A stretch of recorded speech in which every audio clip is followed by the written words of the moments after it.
Hello, dear friends. Just when we thought we had seen it all, current events never cease to surprise. Opinion piece. China and Russia's new financial system. It would be the end of the globalization. It would come into effect at the end of March. The Chinese Yuan would have a dominant position. Its creator is the Russian economist Sergei Glaziev. Glaziev had harshly criticized Vladimir Putin. Russia would leave the World Trade Organization. Kiev bans all opposition political parties. China captures the NSA spyware program.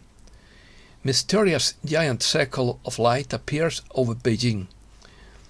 We are in a perfect storm of geopolitical instability. They want to turn the Ukrainian conflict into a war of relation. The globalization of the last 30 years is about to come to an end. Putin asks Russia's witches for help to win the war in Ukraine. A coven of witches gathered in Moscow to send more energy to Putin. Eurasianism is responsible for Russia's resentment towards the West.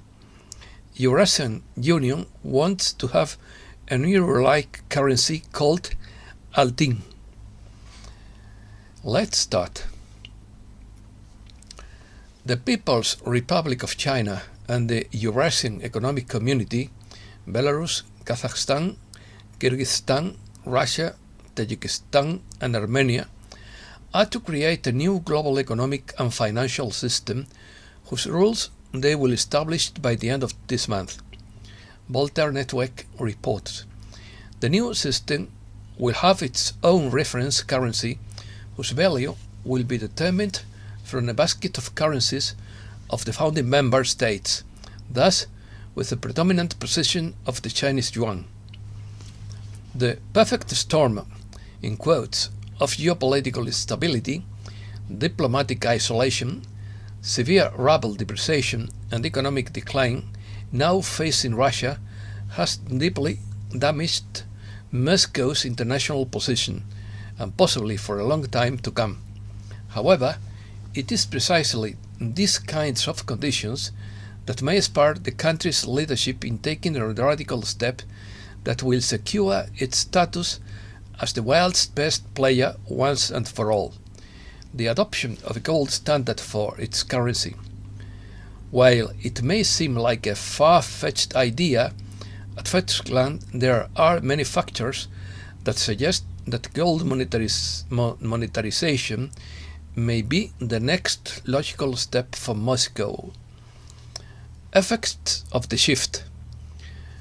Proof of this change is that Russia is preparing to leave the WTO. The United Russia parties submitted to the Duma, the lower house of the Russian parliament, a bill in favor of the Russian Federation's exit from the World Trade Organization. The United Russia party submitted its bill after the United Kingdom announced that it is sending all exports to Russia in violation of WTO rules. The organization we have known for the last 30 years is about to end. The division of the world into two separate sectors could lead to the economic collapse of the West. China has captured the NSA's most important spy software. China has succeeded in capturing the National Security Agency's Open spy software. Widely used by the NSA, Open was classified as the world's most sophisticated Trojan horse, and over the past several years has spied on countless entities in 47 countries, both governments and large corporations, including countries and governments considered allies of Washington. By inserting itself into Unix or Linux operating systems, Open hitherto considered undetectable, can remotely touch it and penetrate all connected computers to steal files, destroy them, or modify them without leaving a trace. The creator of this new financial system is the Russian economist and politician Sergei Glaziev, and its objective is to replace Bretton Woods system, following the exclusion decreed from the West against Russia as a sanction for its military operation in Ukraine against the Ukrainian banderists. The existence of two competing economic and financial systems would probably bring about a cessation of globalization and the division of the world into two sectors. Sergei Yurievich Glaziev is a Russian politician, State Duma deputy and former candidate for President of Russia in 2004. He announced that he was retiring from politics in March 2007 and said he wouldn't seek a seat in the Duma, arguing that Vladimir Putin's control have nullified any opposition or political debate in the country. Glaziev has written more than 40 books and hundreds of research papers. Since July 30, 2012, he has been a member of the administration of the President of Russia, a body not provided for in the Constitution of Russia. As an advisor to the President of the Russian Federation, he is a member of the Izborsky Club, together with other supporters of Eurasianism, such as, for example, philosopher Alexander Dugin and nationalist writer Zakhar Prilepin. Eurasia. Eurasia is a term defining the geographical area of the Eurasian tectonic plate, extending from Spain to China. This area comprises the continents of Europe and Asia united. It can be considered as the world's largest landmass, or also as a supercontinent, as the traditional continents of Europe and Asia actually form a single geological unit. Moreover, from a physiogeographical, geological and cultural point of view, Eurasia shares the Indo-European and Uralic language branches in many countries and is therefore a real continent. Karl Haushofer, a German politician, proposed that this region of the world should unite socially and politically into one, in order to face maritime powers such as the US or the UK, and achieve a better demographic social economic distribution. But these ideas were not put into practice. Eurasianism is a political movement in Russia that postulates that Russian civilization does not belong to the European or Asian categories, but to the geopolitical concept of Eurasia, thus making Russia an independent civilization. Originally developed in the 1920s, the movement supported the Bolshevik Revolution, but not its stated goals of enacting communism, seeing the Soviet Union as a springboard on the road to creating a new national identity that would reflect the uniqueness of Russia's geopolitical position. Previously, the Russian Empire was Eurocentric and considered itself a European and Western power in every sense.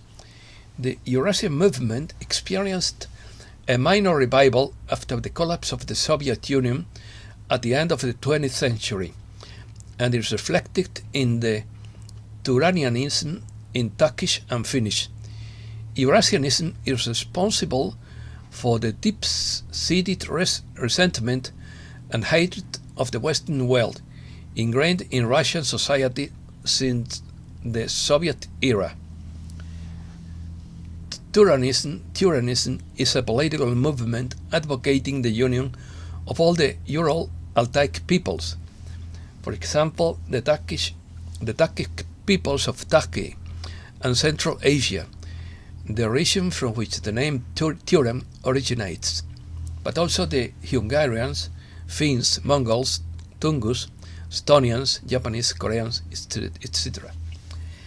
Eurasianism forms an important part of the ideology of the Turkish National Movement Party, whose members are known as Grey Wolves. Eurasian Union. The fruit of this philosophy is the creation of two regional organizations, the Eurasian Union and the Eurasian Economic Union. The Eurasian Union is a de jure economic and political integration project based on the customs union of Belarus, Kazakhstan and Russia, and the single economic space of the EU, and expandable to other states of the Eurasian Economic Community and the Commonwealth of Independent States. It would be created by merging the existing structures of the customs union and the single economic space, and even envisages instituting a single currency. The emergence of this union can be seen as part of Russia's strategy to regain the prominence it once had in the international political stage during the so-called Cold War, while serving as a counterweight to the European Union, along with other initiatives such as the BRICS Group or the Shanghai Cooperation Organization. The vision of having a common Euro-style currency, which is planned to be called Altin, like an old currency that existed in the Russian imperial era and the beginning of the Soviet Union. The purpose of this union is to counterbalance the European Union in the old Soviet space and to be a kind of restoration of the Soviet Union, albeit without its political ideology.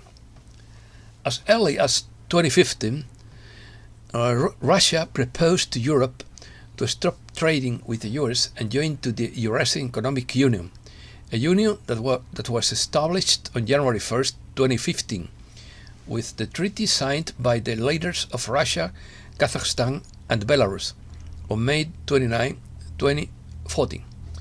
Not to be confused with the Eurasian Union, a treaty to expand the Eurasian alliance into the Caucasus became possible with the accession of Armenia on October 9, 2014. On August 6, 2015, Kyrgyzstan also joined this economic bloc. Kyrgyz President Almazbek Atambayev signed a bill on his country's accession to this union. On May 21st, 2015, subsequently, the accession document was ratified by the other four members, Armenia, Belarus, Russia, and lastly, Kazakhstan on August 4th, 2015. Criticism of Putin. Although Sergei Glaziev is now an advisor to President Putin on March 10, 2004, he wrote a piece entitled, in quotes, "Why I Go Against Putin." He said, in quotes, that Russia is going through one of the deepest and most protracted crises in modern history. It is a man-made crisis that has hit all spheres of society and the state. This crisis is not a natural disaster, but a consequence of the choice of a false doctrine of reforms that is leading the country to degradation. In quotes again, "Few believe in the Putin regime's ability to bring about serious changes," he added. "The corruption and inefficiency of the state apparatus and the incompetence and inertia of the government give no hope for a real improvement in living conditions. Instead of the state being strengthened, it is being reborn as a bureaucratic police apparatus to crush social protests, demand bribes, and ensure political repression. I am seeking the presidency in order to clean up the corruption and bureaucratic arbitrariness of the state apparatus and to summon competent and responsible people to participate in the service of the state. Russia can no longer stand another 4 years of plunder and destruction. Close quotes. Religious war. The Straussians want to turn the Ukrainian conflict into a religious war. On the sidelines of the Rome meeting between China and the US, held on March 15, 2022, Washington exerted very strong pressure on the Vatican to try to present the conflict around Ukraine as a religious war. In the time of President Bush Sr., the disciples of the philosopher Leo Strauss, called Straussians, conceived the idea, together with Bernard Lewis, of mobilizing Muslims against Russia. Although it was a totally fabricated strategy, Bernard Lewis' assistant, Samuel Huntington, later presented it as a fatality he called the clash of civilizations. This strategy, already applied in Bosnia-Herzegovina and Chechnya, is ineffective in Ukraine, where both sides are Christian.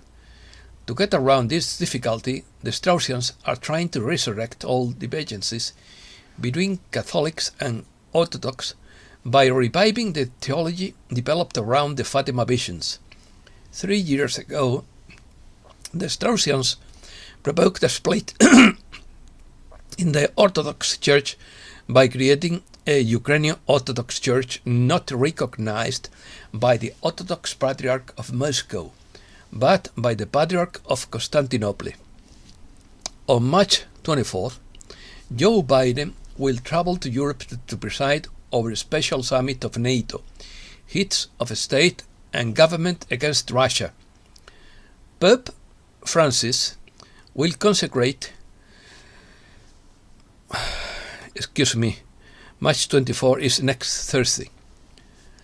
Pope Francis will consecrate Ukraine and Russia to the Immaculate Heart of Mary the following day, March 25th, at 5 p.m.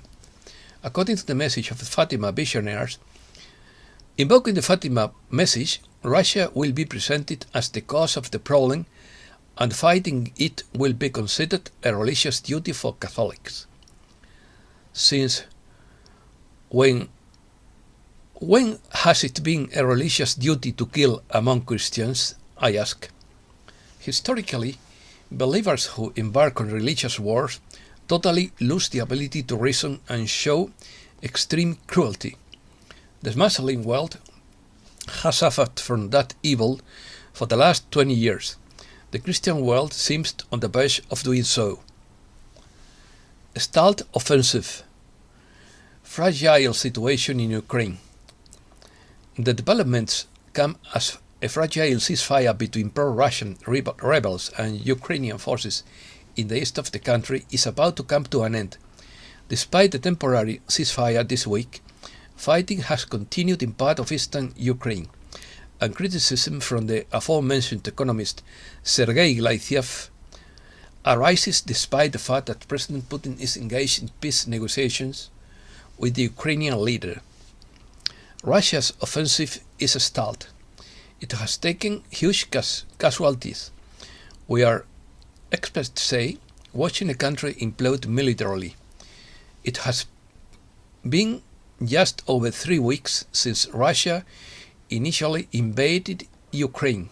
It failed in a matter of days in the initial Russian invasion plan, a lightning march aimed at conquering Kiev. Since then, the Russians have adapted to a more gradual advance backed by heavy artillery fire, an approach that has allowed them to make some significant territorial gains. However, Russian casualties have been terribly high. Accurate information from the conflict zone is difficult to obtain, but one of the most authoritative estimates of Russian war dead is 7,000, 3 times more than the total number of US soldiers killed in the 20 years of fighting in Afghanistan. Desperation is such that it has appealed to Russian wishes for help. Kiev bans all opposition political parties. Ukrainian President Vladimir Zelensky announced that the National Security and Defense Council decreed on March 20, 2022, the banning of all opposition political parties during martial law. The Ukrainian Prosecutor General will be in charge of ensuring the implementation of this ban, which is immediately applicable and affects only those political parties which Kiev considers as opposition in quotes. Ukrainian police have already proceeded to search the offices of at least 2 parties, and several political figures and journalists have been detained. War of Cauldrons. Putin-loving Russian witches cast a spell to send magical energy to help Putin destroy his enemies. The Sun publishes. A coven of witches in Russia has held a power cycle in Moscow as a way of sending mystical energy to help President Putin defeat his enemies. The gathering of witches and seers performed the ritual, said to be one of the most powerful in Russia, on Tuesday to support the 66-year-old president.